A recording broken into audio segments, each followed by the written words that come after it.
Being a vet, it's not what people think it is. It's not all puppies and kittens and heroic, life-saving surgeries. A lot of the time, it's managing chronic allergies, telling people their pet needs a $1,000 dental cleaning, and explaining, for the 10th time that day, why their cat keeps peeing on the rug. And sometimes it's about saying goodbye. It's the part of the job that grinds you down, the part that sends good vets into burnout. You build walls around your heart, you learn to compartmentalize, and you tell yourself that offering a peaceful end is the last, kindest thing you can do for an animal that's suffering. You have to believe that. Otherwise, the weight of it would just crush you. I'd been practicing for about 10 years when I met Mrs. Gable, and I thought I'd seen every kind of grief, every kind of owner. I was wrong. Asterisk, she came in on a Tuesday afternoon, a slow day. The appointment was booked under Buddy Gable for a quality of life consultation. That's usually code. It means the owner has already made the decision. They just need you to validate it. Eleanor Gable looked exactly how you'd picture a sweet old lady. She was probably in her late 70s, bird frail, with perfectly coiffed silver hair and a string of pearls at her throat. She carried herself with a quiet, fragile dignity. And at her side, on a worn leather leash, was Buddy. He was a magnificent golden retriever, the kind you see on calendars. His coat was the color of honey, his eyes were deep and intelligent, and his tail gave a gentle, trusting thump, thump, thump against the linoleum floor. Asterisk, he's not himself anymore, Doctor, Mrs. Gable said, her voice a soft, tremulous whisper. She dabbed at the corner of her eye with a lace-trimmed handkerchief. He's 14, you know. An old man. His hips, they cause him such pain. He can barely get up the stairs, and he won't eat much of anything. I did my examination.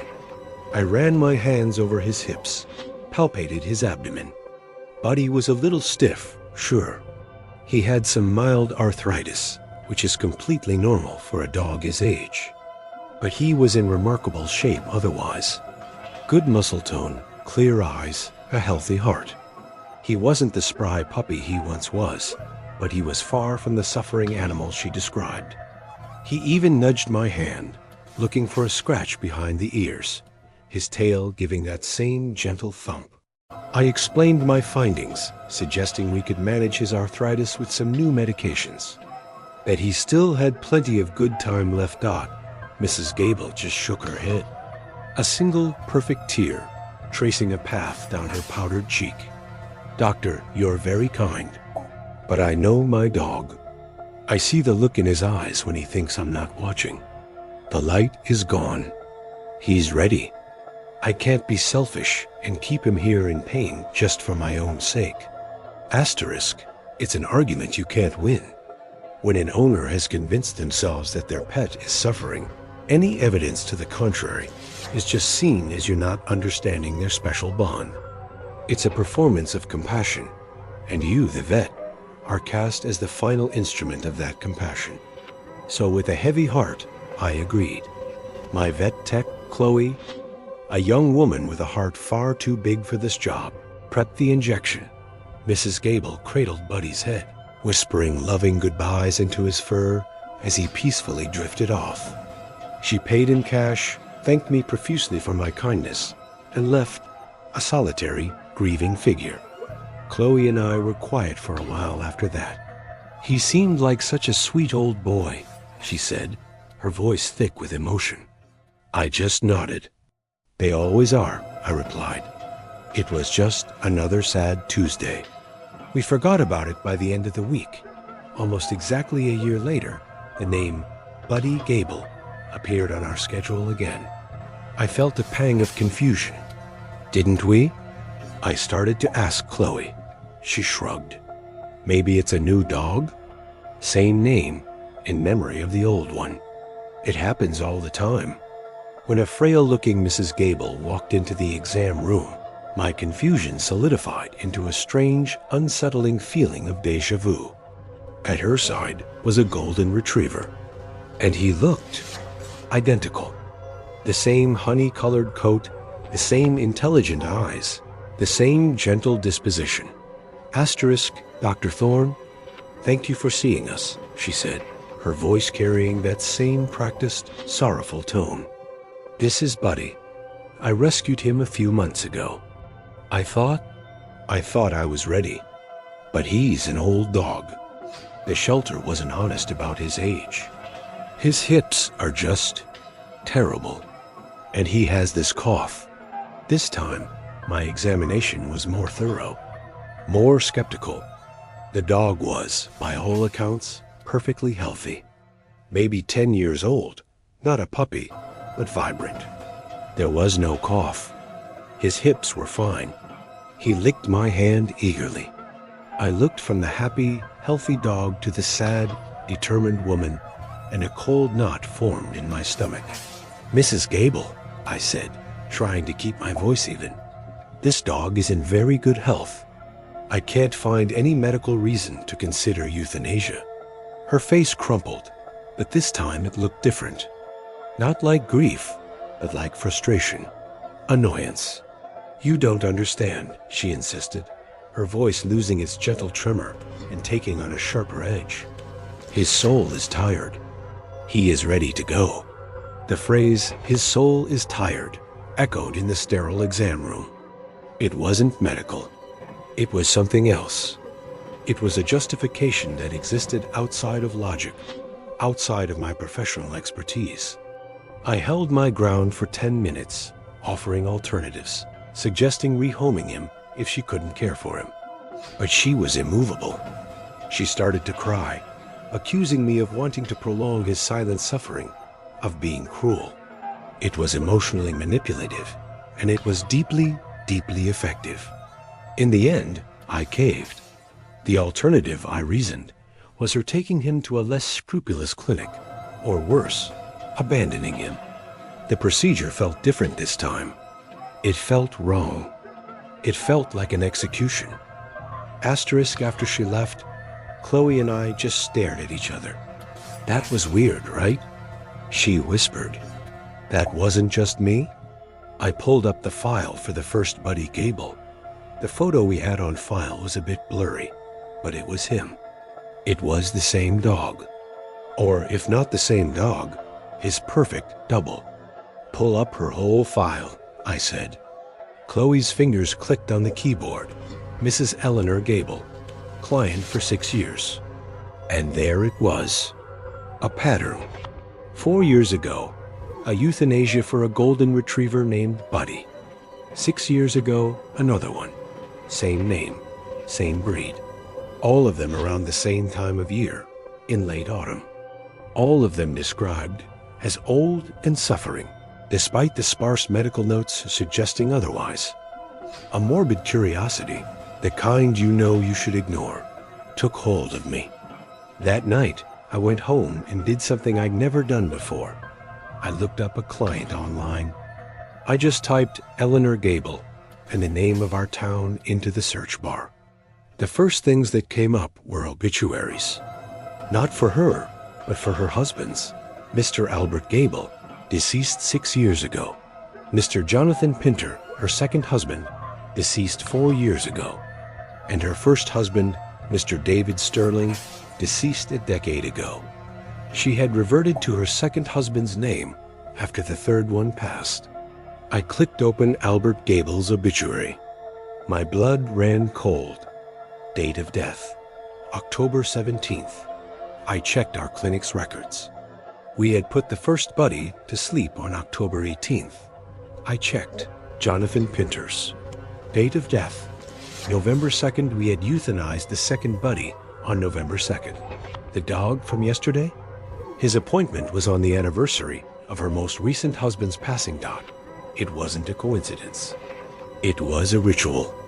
My mind reeled, trying to grasp the sheer, horrifying insanity of it. Was she transferring their souls into these dogs and then disposing of them? Was it some twisted, private ceremony to mark the anniversaries of her freedom? The sweet old lady from the exam room transformed in my mind into something monstrous. A black widow tending to her macabre garden of memories. The worst part was, she hadn't done anything illegal. The dogs were legally hers. She could, in theory, do whatever she wanted with them. My hands were tied. All I had was a monstrous suspicion that would make me sound like a lunatic if I ever voiced it. Asterisk, I tried to put it out of my mind. For a year, I succeeded. I told Chloe to flag Mrs. Gable's file, and that we would no longer approve any euthanasia requests from her without a second opinion from a specialist. It was a flimsy shield, but it was all I could do. Life went on. Then, a few weeks ago, a man I didn't recognize came into the clinic to buy some high-end joint supplements. He was a cheerful, robust man in his late 60s with a kind face and a booming laugh. He was chatting with Chloe at the front desk when he mentioned his wife. "Eleanor is just so thrilled," he said, beaming. After her last dog passed, I told her no more heartbreak. But she gets so lonely. So for her birthday, I got her a new golden retriever puppy. Named him Buddy, of course. The name hit me like a physical blow. I stepped out of the exam room. The man introduced himself. "Mark Peterson. My wife, Eleanor, speaks so highly of you, Dr. Thorne." I felt a wave of nausea. This was the new husband. Husband number 4. He was a dead man walking. I wanted to grab him by the shoulders and scream, "Run! Your wife is a monster." But what could I say? Your wife serially euthanizes dogs that look identical on the anniversaries of her dead husband's deaths, and you just bought her the next murder weapon? I just forced a smile and said it was a pleasure to meet him. The dread sat in my stomach like a lead weight for months. Every day, I expected the call. Every time the phone rang and I saw the name Gable on the caller ID, my heart would seize up. And then yesterday, it came. It wasn't her voice on the line. It was his. Mark Peterson. He sounded flustered, out of breath. "Dr. Thorne? It's Mark. We have a problem with Buddy. Eleanor insisted I call you. She said you'd understand. There's been an accident. He fell down the stairs. His back is broken. He's in agony. She says it's time. She says it's the kindest thing." I could hear her in the background, a high-pitched, keening wail that didn't sound like grief, but like fury, like impatience. "Just tell him to come, Mark. Tell him to hurry." The story was nonsense. A fall down the stairs might cause a fracture, but the melodrama, the immediacy, it was all wrong. This wasn't about the dog. It was about him. This wasn't the anniversary of a death. This was the prelude to one. "I'm on my way," I said, my voice hollow. "I don't know what I'm going to find when I get to that house, but I know it's not about a dog." I packed my medical bag, but I also put a heavy Maglite flashlight on the passenger seat of my car. It feels heavy, solid, reassuring. For the first time in my career, I'm not driving to a patient's house to end a life. I think I'm driving there to try and save one. And I am utterly, bone-chillingly terrified that I'm going to be too late.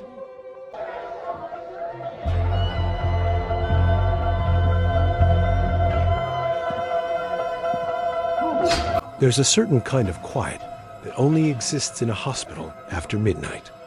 It's not a peaceful quiet. It's a heavy, listening quiet where every little sound seems amplified. The buzz of a fluorescent light, the drip of a faucet, the sigh of a sleeping animal. You start to feel like the building itself is awake, and you're just a guest in its long, dark hallways. I was 22, fresh out of vet tech school, and so broke that when Northwood Animal Hospital offered me the overnight position, I jumped at it. The pay was better, and I figured the solitude would be a good thing. I could study, listen to podcasts, and avoid the daytime drama of frantic clients and overworked vets. The solitude, it turned out, was the problem. Asterisk Northwood was an old facility. It was one of those places that had been added onto over the decades, a sprawling Frankenstein's monster of a building.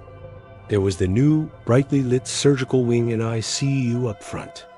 And then there were the older wards, the long-term kennels, and in the very back, a heavy, padlocked door that led down to what everyone just called the basement. It used to be where they kept the old morgue freezers, back before modern cremation services. Nobody ever went down there. The head tech, Brenda, a tough, no-nonsense woman who'd been there for 30 years, handed me a massive ring of keys on my first night. "You're in charge from 10 p.m. to 6 a.m., she'd said, her tone leaving no room for argument. Check on the ICU patients every hour. Do the cleaning checklist. And for God's sake, don't lose these keys. And stay out of the basement. It's a tetanus shot waiting to happen." For the first month, it was exactly what I'd expected. Lonely, quiet, a little spooky, but fine. I developed a routine. Rounds, cleaning, stocking, and then hours of quiet study at the main reception desk. The only company I had were the animals, their soft breathing and occasional whines, a comforting presence in the oppressive silence. But then, the little things started. Things you could easily explain away. I'd come back from the kennel runs to find a cupboard I knew I had closed hanging wide open. I'd walk into the break room, and the scent of freshly brewed coffee would hit me, even though I hadn't made any. Once, a heavy bag of dog food I'd stacked against a wall was inexplicably on the other side of the storage room when I came in the next night. I blamed it on my own exhaustion. Night shifts mess with your head. You're living in a state of perpetual jet lag. You forget things. You get paranoid. But the feeling of being watched started to grow. It was a physical sensation, like a cold draft on the back of my neck. I'd be in the ICU, charting notes on a post-op patient, and I'd get the overwhelming urge to look over my shoulder, absolutely convinced someone was standing in the doorway. Of course, no one ever was. I started getting jumpy. The hiss of the oxygen machine would make me flinch. A cat knocking over its water bowl would send my heart into my throat. Asterisk. The incident that tipped me from paranoid to genuinely scared happened on a Thursday night.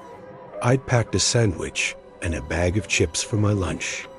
I left it in the break room fridge, as always. Around 2 a.m., I went to eat. The sandwich was gone. Not the chips, not my soda, just the sandwich. My first thought was that Brenda or one of the morning crew had come in early and snagged it as a joke. But then I saw the bite mark. A perfect human-sized bite, taken out of the apple I had sitting on the counter. And next to it, on the counter, was a single, long, greasy gray hair. My blood went cold. I wasn't just tired or forgetful. Someone else had been in this room, not the next day. I confronted Brenda. I tried to sound casual, but my voice was shaking. "Hey, did anyone from the morning shift come in super early last night?" She gave me a weird look. "No? Why?" I told her about the food. She just sighed, a deep, annoyed sound. "Look, Maya," she said, "this place is old. It's probably rats. Big ones. As for the other stuff, you're letting the quiet get to you. The last night guy, David, was the same. Started getting all squirrely near the end. Complaining about noises, things being moved. He just couldn't handle the solitude. Quit without notice about 6 months back. David, I'd never heard about him. But her dismissal made me feel small and stupid. I dropped it. That night, though, I couldn't shake it. Rats didn't unwrap a sandwich and take a single bite out of an apple. I started paying more attention to the security monitors. The cameras were old and grainy, covering only the main entrances and the pharmacy.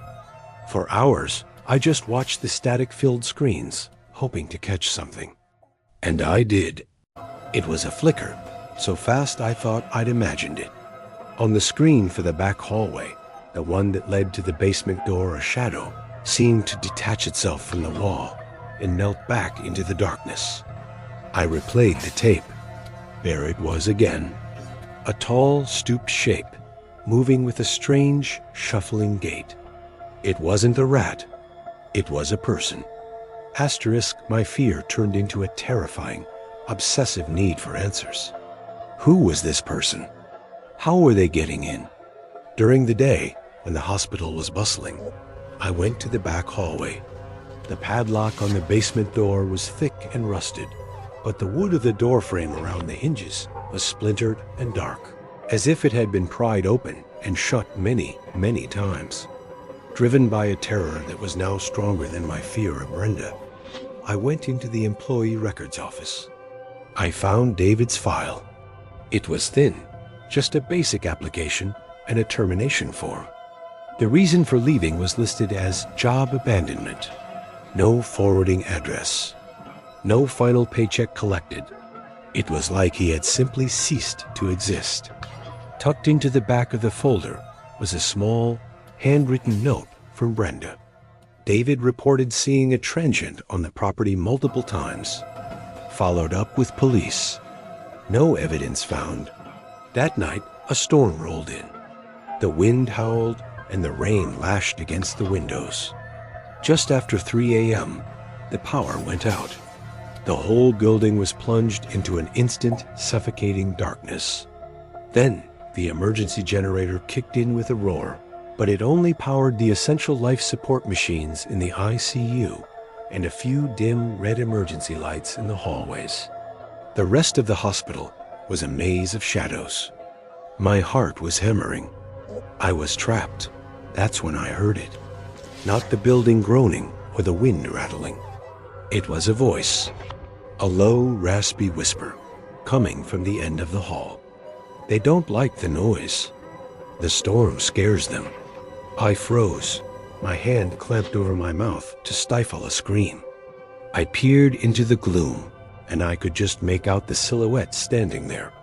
Tall, stooped, the figure from the security camera. It shuffled forward into a pool of red emergency light, and I saw him. He was a man, thin to the point of emaciation, with a long matted gray beard and wild, dark eyes. He was wearing layers of filthy, tattered clothing. Asterisk, you're new, he whispered, taking another shuffling step. The other one, David? He tried to make me leave. He was loud. He didn't understand that they need quiet, that they need me. My mind was screaming. This was him. He'd been living here, in the walls in the basement, for months, maybe longer. He wasn't a ghost. He was something so much worse. Where is David? I whispered, my voice a raw croak. The man smiled, a horrifying, broken-toothed grin. He's quiet now. He's in the cold room downstairs. He was making the animals nervous. He took another step, and I saw he was holding something. A heavy metal catch-pole, the kind used for vicious, uncontrollable animals. You're making them nervous too, he hissed, his eyes fixated on me. All your noise, your lights. This is their home. My own. I didn't think. I just ran. I sprinted through the darkened hallways, my own panicked gasps echoing in the silence. I could hear his shuffling footsteps behind me, faster than I would have thought possible. He knew the layout better than I did. He was a predator in his own territory. I ducked into the radiology suite, my only thought being the heavy lead-lined door. I slammed it shut, just as he threw his weight against it from the other side. The handle rattled violently. I fumbled for the lock and threw the deadbolt. It was the one room in the hospital he couldn't break into. I was safe for a moment, but I was trapped. He started pounding on the door, a rhythmic, terrifying thud, his whispers seeping through the cracks, telling me what he was going to do to me when he got in, how he was going to make me quiet. Just like David, I was sobbing, backed into a corner, when my eyes fell on the room's only outside connection. The old intercom system used to speak with the vets during an X-ray. It was on the same circuit as the ICU, powered by the generator. With a trembling hand, I flicked the switch and screamed into it, screaming for a help I knew was miles and hours away. But I didn't know that the intercom was a two-way system, and that when the day shift arrived, Brenda always turned it on from the main desk to check if the room was free. The pounding stopped. The whispering stopped. I waited in terrified silence for what felt like an eternity. Then I heard it. Brenda's voice, crackling through the small speaker. "Maya, is that you? What the hell is going on?" I have never felt such relief in my entire life. I screamed everything into that intercom. The man, the chase, David in the freezer. The police found him an hour later, hiding in a crawl space above the ceiling tiles in the main kennel. They found David's body in one of the old, unplugged morgue freezers in the basement, just like he'd said. His name was Silas, and he'd apparently been homeless for years after his own dog had died on the operating table at Northwood. He'd blamed the vets, and in his grief-shattered mind, he'd decided to move in and become the hospital's secret silent caretaker. I walked out of the hospital into the gray morning light, blinking like I was seeing the sun for the first time. I never went back. I still have nightmares about the listening quiet of that building, and the terrifying realization that sometimes, when you feel like you're being watched in the dark, you are.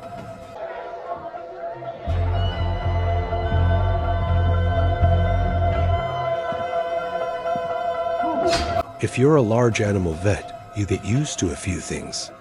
You get used to the smell of mud and manure being a permanent part of your truck's upholstery. You get used to working in driving rain and suffocating heat. And you get used to dealing with farmers who view you as a necessary, but expensive evil men of few words and even fewer pleasantries. You learn to read the land and the livestock, but you also learn to read the people. You have to. Out in the rural counties, the nearest backup is often a 30-minute drive away. Your safety depends on your gut. And my gut was screaming at me the night I got the call from Abe Miller. The call came in just before 11 p.m. Ace to Tiki. Terse voice on the other end of the line. "Dr. Reed? It's Miller. Out on County Road 9. My stallion's tangled up in something fierce. Legs torn up bad. You need to come now." I knew the Miller place, or at least I knew of it. It was a remote, run-down farm at the end of a long, unpaved road, bordered by miles of state forest. Abe Miller had a reputation for being a hard man, unfriendly, quick to anger. I'd never treated his animals before. He usually handled things himself. The fact he was calling me meant it was serious. The drive out was miserable. The rain was coming down in sheets, turning his half-mile driveway into a river of thick, red mud. My truck slid and fishtailed the whole way. The place looked even worse up close. A sagging farmhouse with one light burning in a downstairs window and a big dark barn that loomed against the stormy sky like a collapsed lung. Abe Miller was waiting for me by the barn door, silhouetted by the single bare bulb hanging inside. He was a mountain of a man, dressed in muddy overalls, his face set in a permanent scowl. He didn't offer a greeting, just grunted and jerked his head toward the barn. In here, the air inside was thick with the smell of wet hay, manure, and something else. Something coppery and sharp. The scent of blood. There, in the center aisle, stood a massive black stallion, a magnificent animal, trembling with pain and fear. His left hind leg was a mess. A deep, horrific gash ran from the hock down to the fetlock, laying the flesh open to the bone. It was one of the worst pasture injuries I'd ever seen. "Coyote," Miller grunted before I could even ask. "Damn things are getting brave." Went right for him. I'm an equine specialist. I've seen dozens of predator attacks over the years, from dogs, from coyotes, even from a bear once. They have a signature: tearing, puncture wounds, bites. This was not that. This was a jagged, brutal laceration with strange, parallel scrapes running through it. It looked less like an animal attack and more like he'd gotten tangled in some kind of heavy, rusted machinery. I ran my gloved hand gently down the horse's cannon bone, well above the injury. "I don't see any bite marks, Mr. Miller. Are you sure that's what happened?" His eyes, which had been avoiding mine, snapped to my face. They were cold and flat. "Are you a vet or a detective?" He snarled. "Just fix my horse."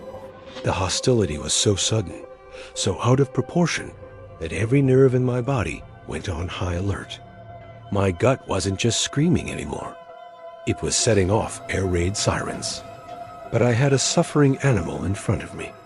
That was my first duty. I told him I'd have to sedate the horse to clean and stitch the wound properly. He just nodded, his arms crossed over his massive chest, watching my every move. Under sedation, the stallion finally relaxed, his head drooping low. I set up my portable light, illuminating the gruesome wound.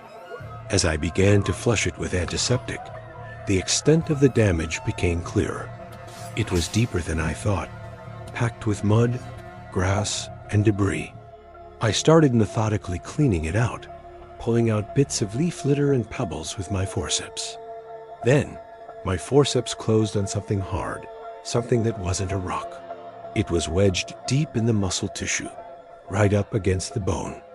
I had to work at it for a minute, gently prying it loose, that it came free with a sick, pulling sensation. I held it up to the light. It wasn't a piece of wood or metal. It was a sliver of what looked like bone, about an inch long. And attached to the end of it, impossibly, was a perfectly shaped human fingernail, coated in chipped, ruby red nail polish. The barn, the rain, the sound of the horse's breathing, it all faded away. All I could see was that fingernail. My mind flashed to the bulletin board at the feed store in town. The missing person flyer. A smiling, middle-aged woman named Sarah Miller. The flyer had been up for a month. Last seen wearing a blue jacket and jeans, the text read. In the photo, her hand was resting on a fence post. Her nails were painted a bright, cheerful red dot.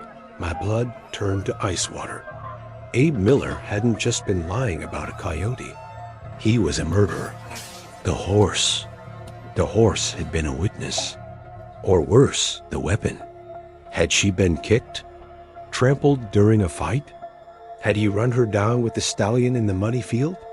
The horrifying possibilities flooded my brain. I quickly palmed the piece of evidence, my hand shaking so badly I was afraid I'd drop it.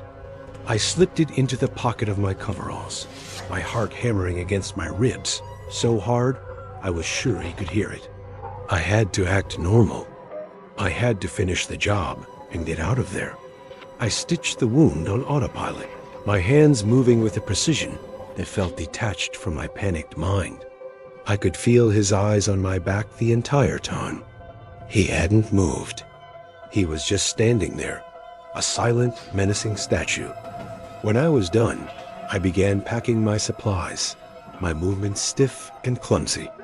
"All finished," I said, my voice sounding strained and high. "He'll need antibiotics for a week. I'll leave you some. I need to get back and get some more supplies from my truck." It was a weak excuse, but it was all I could think of. I turned to leave, and he was standing in the doorway, blocking my exit. He hadn't been there a second ago. He moved with a terrifying silence for such a big man. "You found something in there, didn't you, Doc?" he said, his voice a low, dangerous rumble. "In his leg." Just some debris. A piece of stick, some rocks. I lied, my mouth dry as dust. He took a step toward me, and for the first time, I saw something other than anger in his eyes. It was a cold, dead certainty. He knew that I knew. You know, coyotes are smart, he said, his voice conversational, but the effect was chilling. They drag things off. You never find what's left. People go missing in these woods all the time. It's a big, lonely country out here. It wasn't a conversation. It was a threat. It was a confession. He was telling me what he was going to do to me. My mind raced. The truck was 50 feet away, across a sea of mud. He was between me and the only way out. My only chance was chaos. With a sudden movement, I jabbed the horse in the rump with a now empty syringe. The stallion, already on edge and coming out of sedation, squealed in shock and lurched sideways, crashing into a stack of metal buckets. The clang was deafening. For a split second, Miller was distracted, turning to control his 1,000-pound animal. That was all I needed. I bolted. I ran out of that barn and into the driving rain, slipping and sliding in the mud, not daring to look back. I could hear him yelling behind me, a roar of pure rage. I fumbled with my keys, my fingers like frozen sausages. I got the truck door open and threw myself inside, locking it just as his massive hand slammed against the window, making the glass shudder. I twisted the key, praying the engine would turn over. It sputtered, then caught with a roar. He was at my driver's side door, yanking on the handle, his face contorted with fury. I stomped on the gas. The tires spun, spraying him with mud, and then they bit. The truck shot forward. I saw his own farm truck in my rear view, its headlights flicking on. He was coming after me. I have never been so scared in my entire life. I flew down that muddy driveway, fishtailing wildly, fighting to keep the truck on the path. I hit the county road and pushed the accelerator to the floor, my eyes darting between the slick road ahead and the headlights growing in my rear-view mirror. There was no cell service, just miles of dark, empty road. He stayed on my tail for 5 agonizing miles, but my truck was newer, faster. I slowly, painstakingly pulled away. When I finally saw the blessed lights of the main highway, I nearly sobbed with relief. He wouldn't follow me there. I didn't stop driving until I hit the state police barracks 30 miles away. I walked in, covered in mud and blood, my hands still shaking. I reached into my pocket and placed the small, horrifying piece of evidence on the counter. The look on the trooper's face told me everything. They found what was left of Sarah Miller the next day, buried in a shallow grave at the edge of the woods, bordering the horse pasture. The forensics confirmed the stallion had trampled her. Abe Miller never confessed, but with my testimony and the evidence I'd pulled from his horse's leg, he was convicted. I still practice. I still take late-night calls. But now I always tell someone exactly where I'm going. And I never, ever ignore that feeling in my gut. Because sometimes, out in the deep, quiet country, the animals aren't the most dangerous thing you'll face. And sometimes, they're the only ones who can tell you the truth about the monsters who walk among us. And that's all for tonight. Remember, the most terrifying monsters are the ones that look just like us. The ones who might even live right next door. If these stories serve as a good reminder to trust your instincts, then show your support and like and subscribe. Hitting that bell means you'll get a warning before the next nightmare begins. Sleep well, if you can.